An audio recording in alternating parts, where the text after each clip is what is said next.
Hey guys, welcome back to another episode of the Veronica the Truth of the Awakened Soul with Nicole. That's me. And today we're going to address being the black sheep and being the cycle breaker and the childhood that comes with it. And I know a lot of people speak on this, and a lot of people, signed up for these soul contracts coming here in order to, to evolve and be the light being that you're meant to be, right? In order to be on your soul journey, your soul purpose, and share it with the world. So let's start with my childhood, right? So when I was young, everybody, like my childhood friends would be like, oh, like your parents really just don't care. Like that's not normal, right? And I would be like, and obviously I knew I was in a dysfunctional household, right? I mean, I knew that since I was very, very young. But like it didn't really dawn on me how dysfunctional it was until I actually reached my 40s. And then like it all came to light and then it just all kept coming, from, just trickling down and what they say, eyes wide open when you do start your awakenings and not that you start your awakenings because I've always been very connected. When you start evolving and faster and faster and faster and you go through these tower moments and you go through these like yeah, levels of awakening, you see things. You see things a lot clearer. You see things differently. You have those, oh wow moments, and your body shivers, right?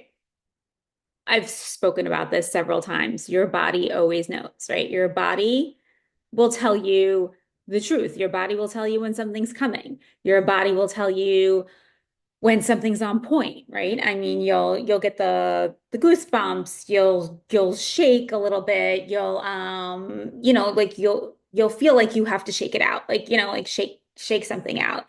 Um, I'm trying to like think off the top of my head what else your body knows, right? Your nervous system, your body will either tense up and then, like the release or, it'll tense up and, you're not supposed to be in that situation.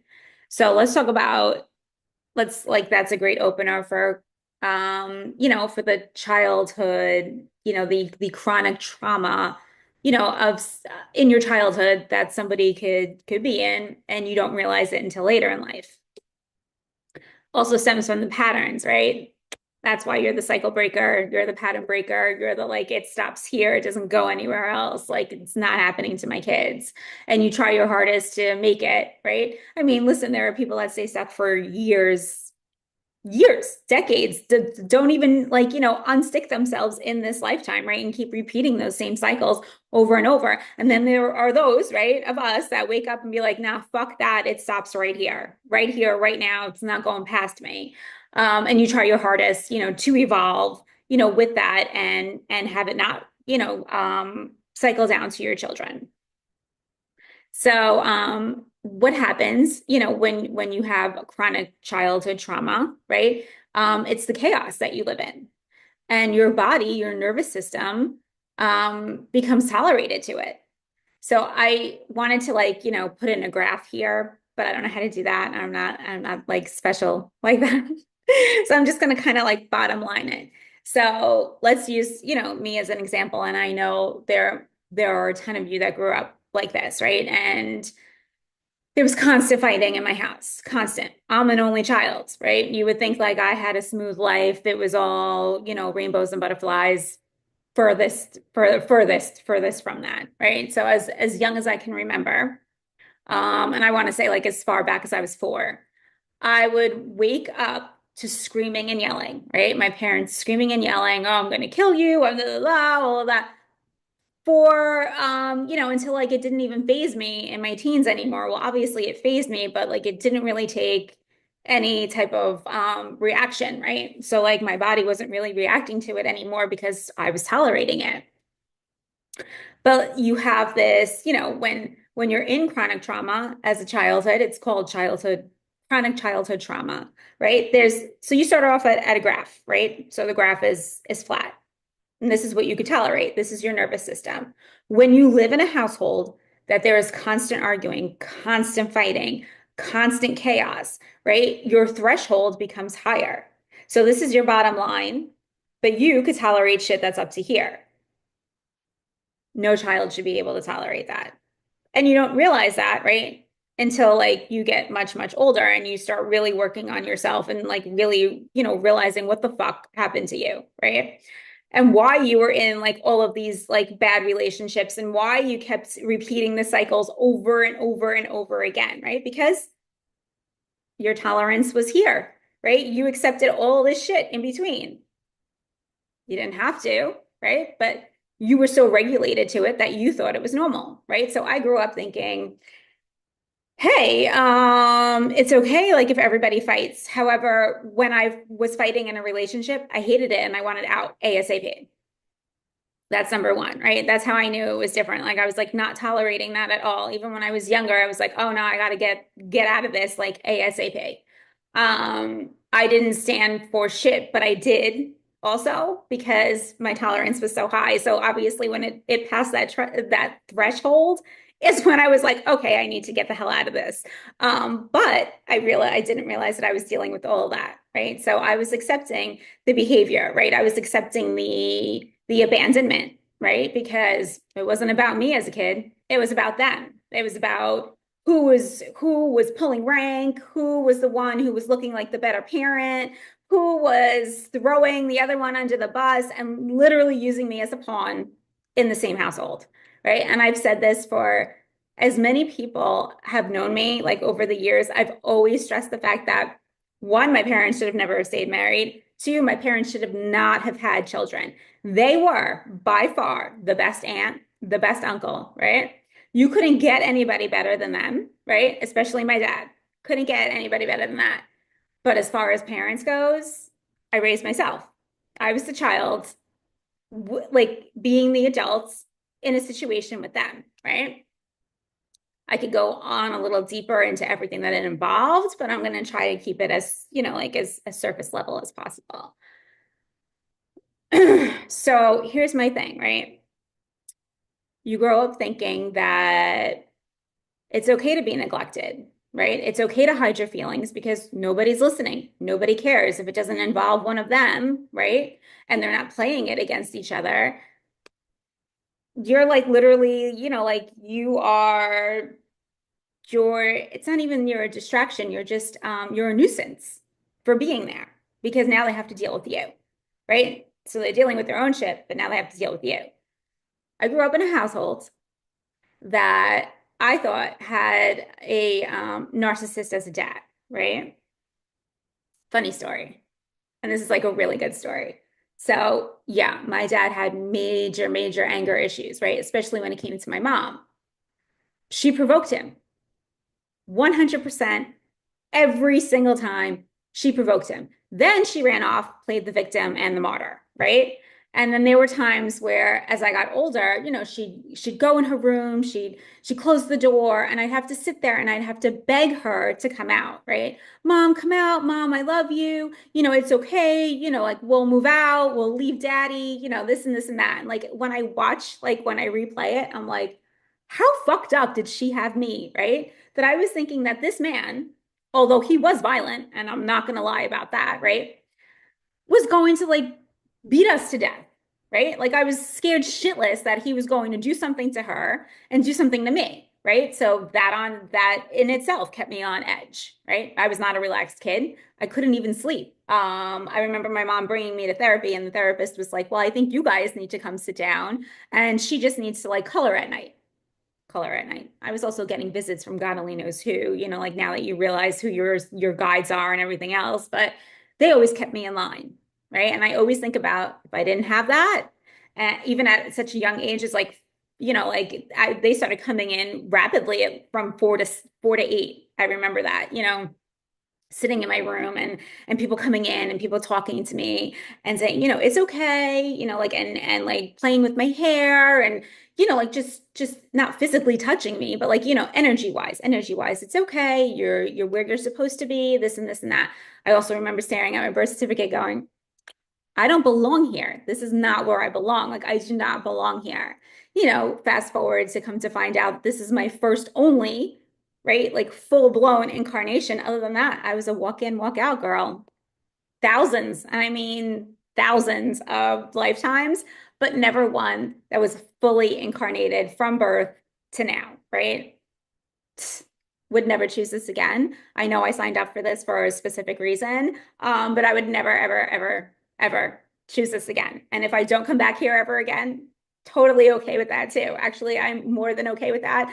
I said, that's it. I'm done. I'm never coming back here and dealing with this bullshit again in the Matrix. It sucks you in, right? You come here, you have this big, huge game plan. Then you come in as a child. It all gets, you come into a household that is not full of love.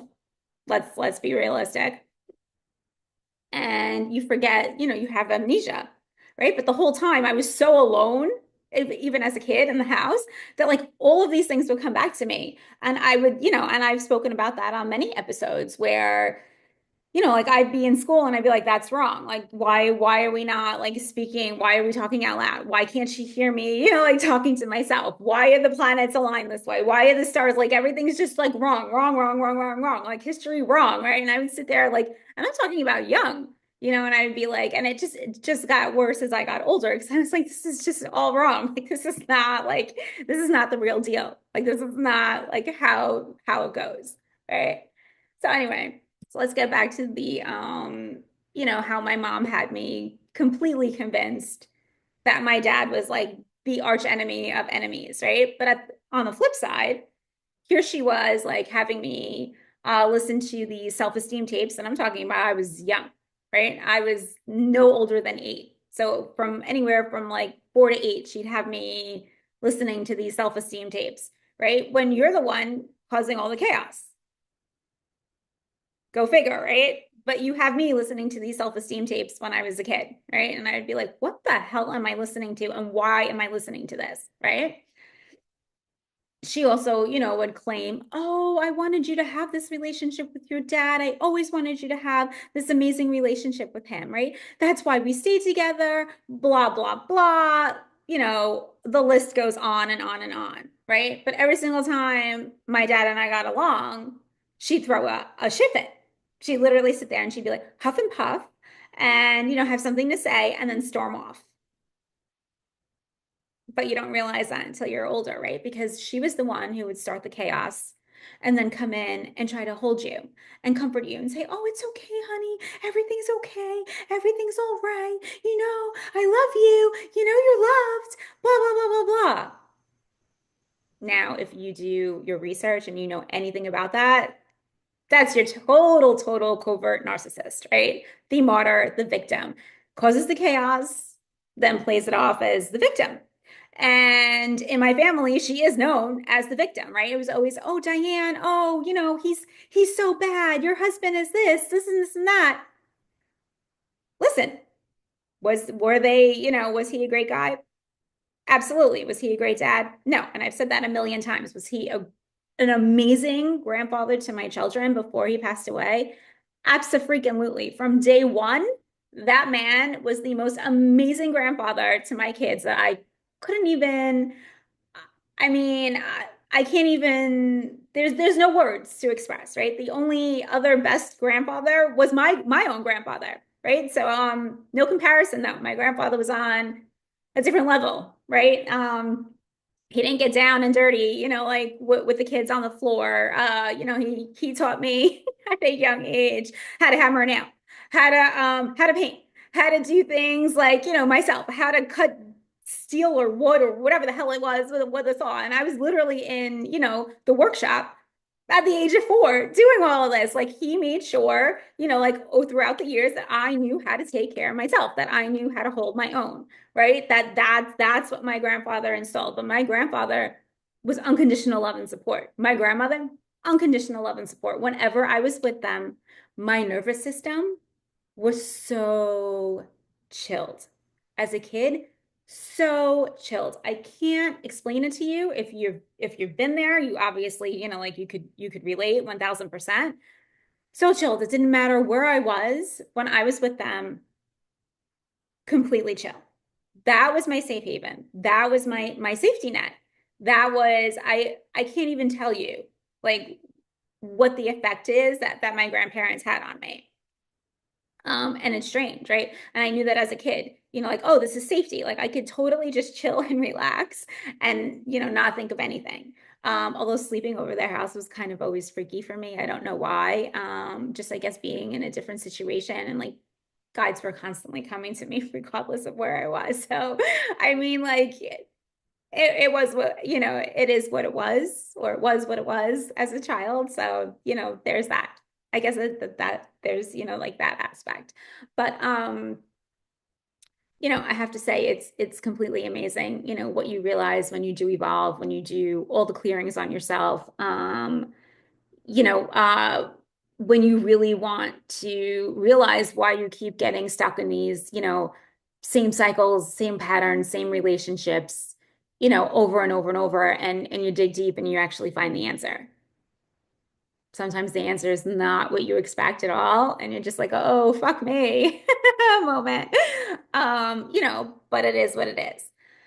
So let me tell you a little bit about how, people thought, oh, my parents were like the coolest parents because I could literally do anything. I could tell them anything, whatever, whatever. It's true.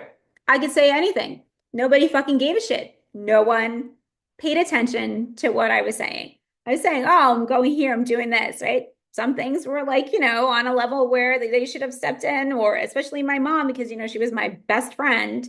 Um, you know, where you should have said something. Nothing. Nothing. I mean, like I will give you like 1,000 examples, but nothing.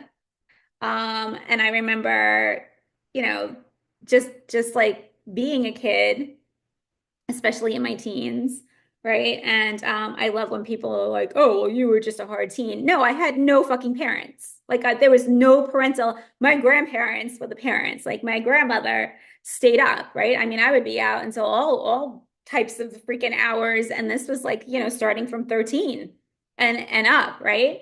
And she'd wait up and she still had a job in the morning. She was your typical Italian lunch lady, going to school, until she retired. And then, she'd insist on me eating something, and she'd make soup constantly, like tomato soup. She made something else. I can't remember the other soup, but like tomato soup was like a huge thing. And it would be like, I can't even tell you what time. And she'd insist on me eating. She's like, I know you didn't eat. So you got to eat. Like you're like I'm making you soup. We're eating. I'm sitting with you. We're eating, and then I'll go to bed. Okay, grandma, like whatever. She didn't have to do that, right? She didn't have to do that. She never spoke bad about my parents. Actually, what she did do was, all the hatred I had for my dad, because that's, how it came across to me as a kid. She'd always tell me, that's your father, that's this is that, and blah, blah, blah, blah. And she'd always try to talk to me. She'd never say anything about, she'd never say anything about anything, which I think was funny because obviously she knew what was going on, right? I mean, you had to. How could you not see what was going on? So there's that aspect going, like whatever. So that's all right. Cycle, right? That's the abandonment, the neglect, I mean, like the list keeps going, right? So when you start going into these relationships, especially like the older that you get, you're so used to this. You're so used to you're trying to speak to your partner and your partner's paying no fucking attention to you, and then like an hour later, pays attention to you, and you're thriving on that. You're like, oh my God, finally, like, he's paying attention to me. No, no, that's not normal. That's not normal.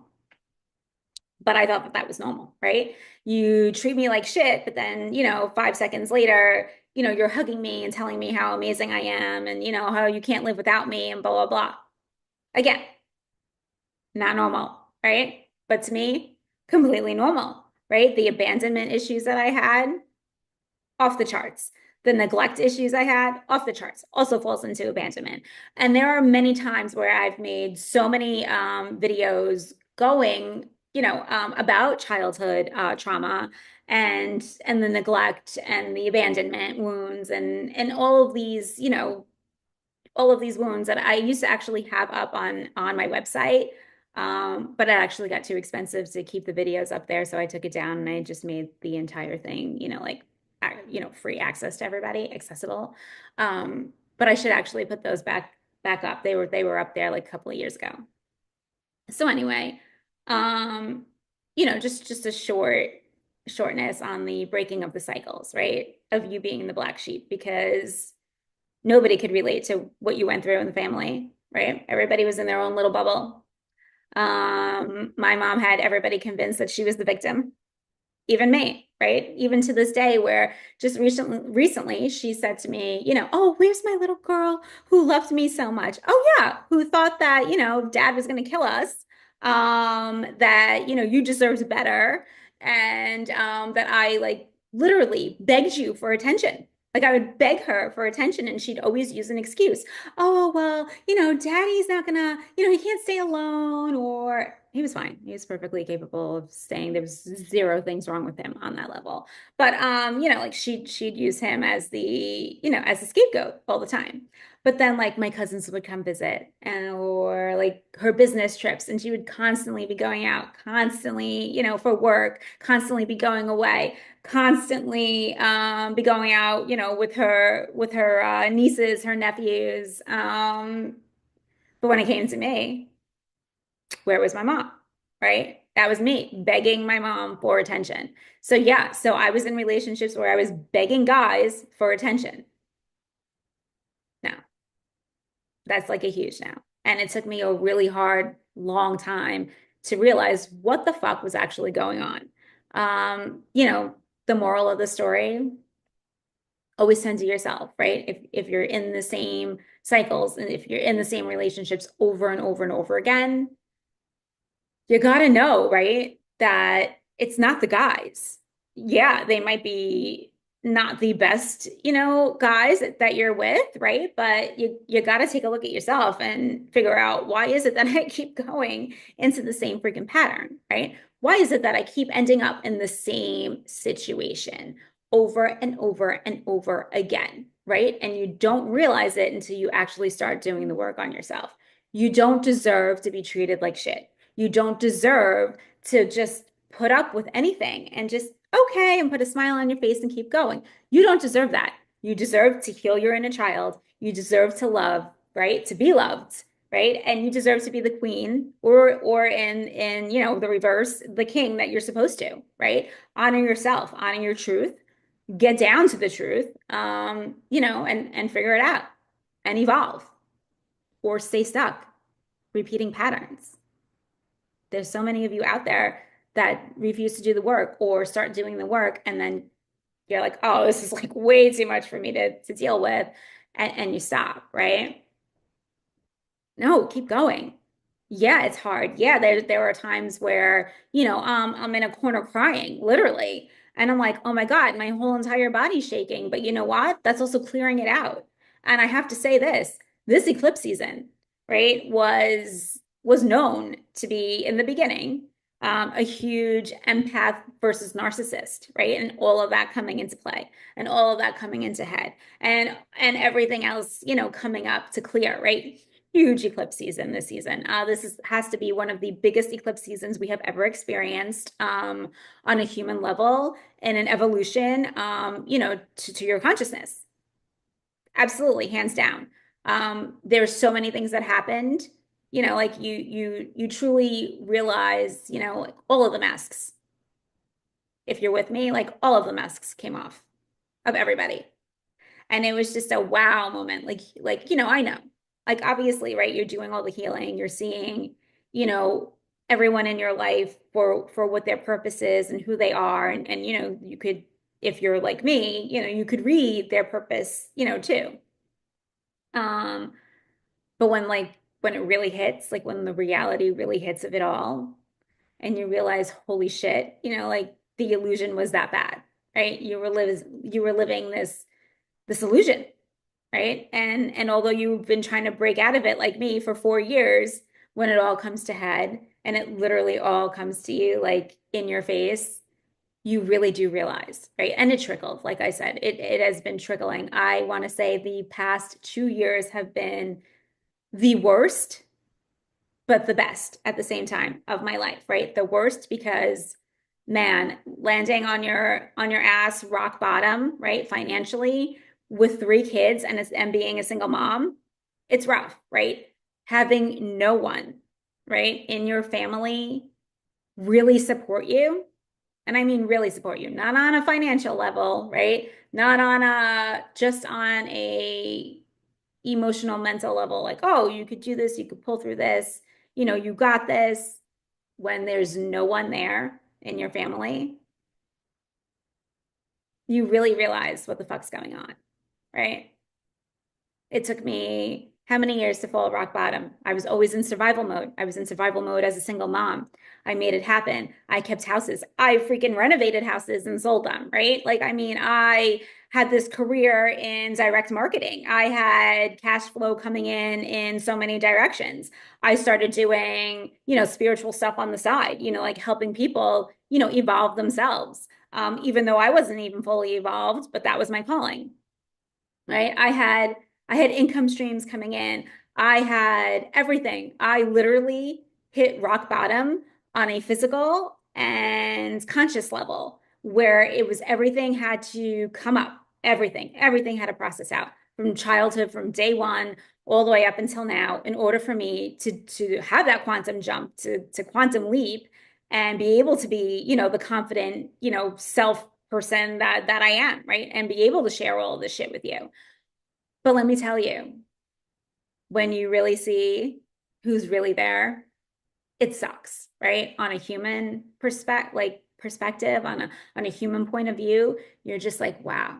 But you've seen it, right? You saw it coming all these years. You saw the seeds planted. You saw how everything was, like turning and accumulating. And when it comes to head, like I said, and it comes to reality, you're just like, holy shit, this is it.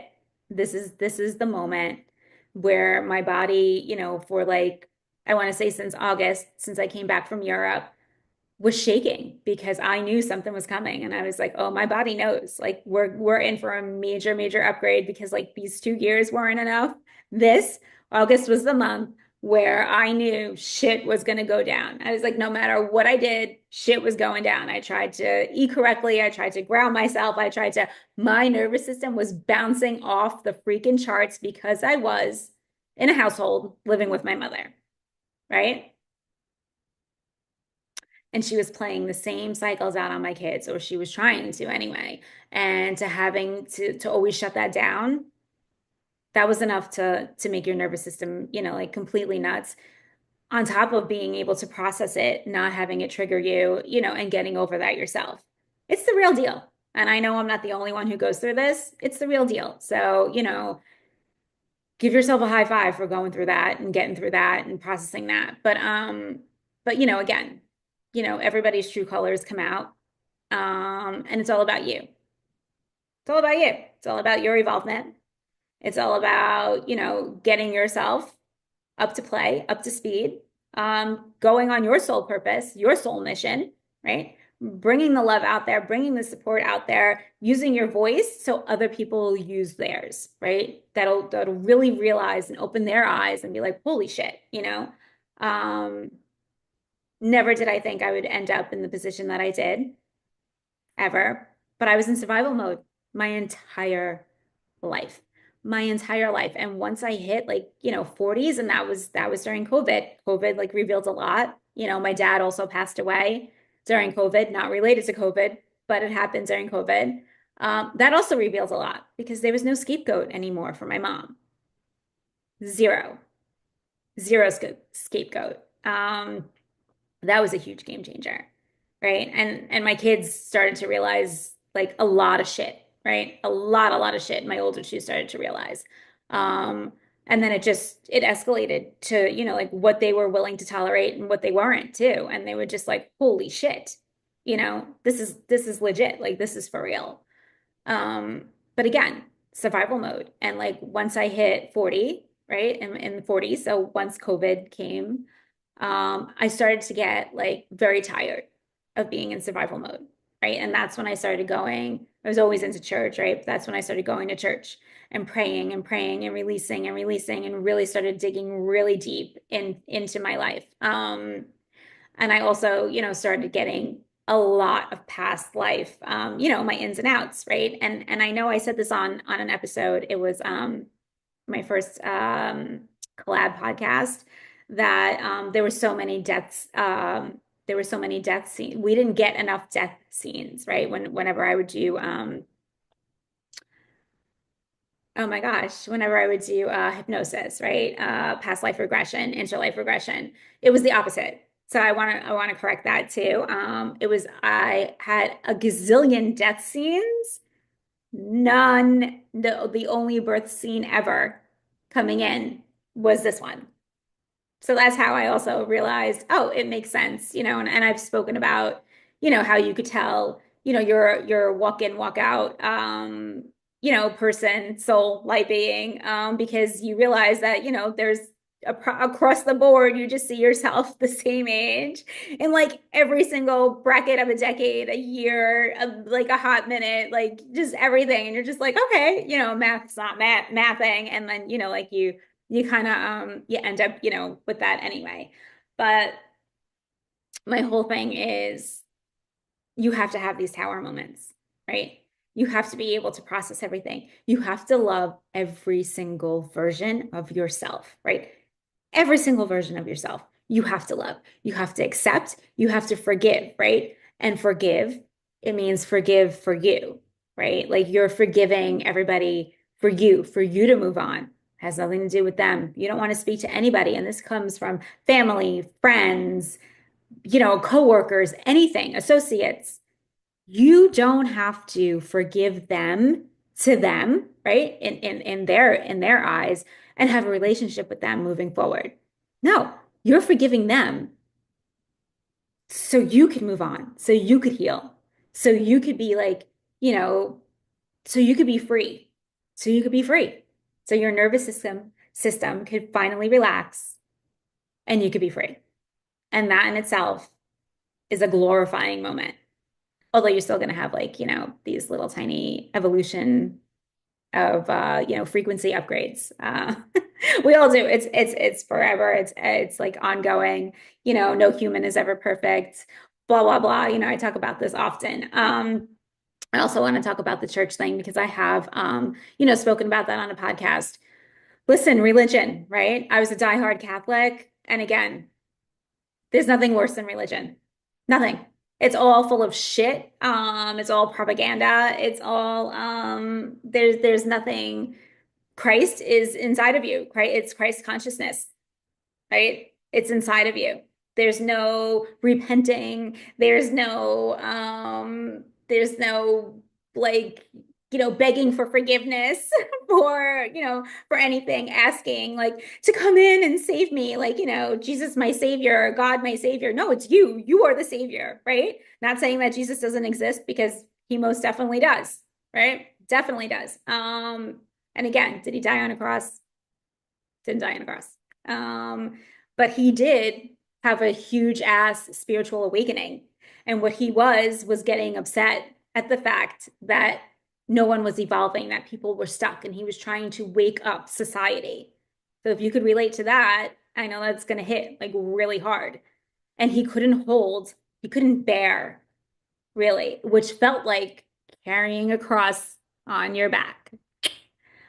He couldn't bear the weight of the fact that he was like coming into his whole full light being self, and everybody was trying to shut him up. Also sounds like somebody else, right? That just happened 2 weeks ago. It's true. No one wants to hear the truth. No one.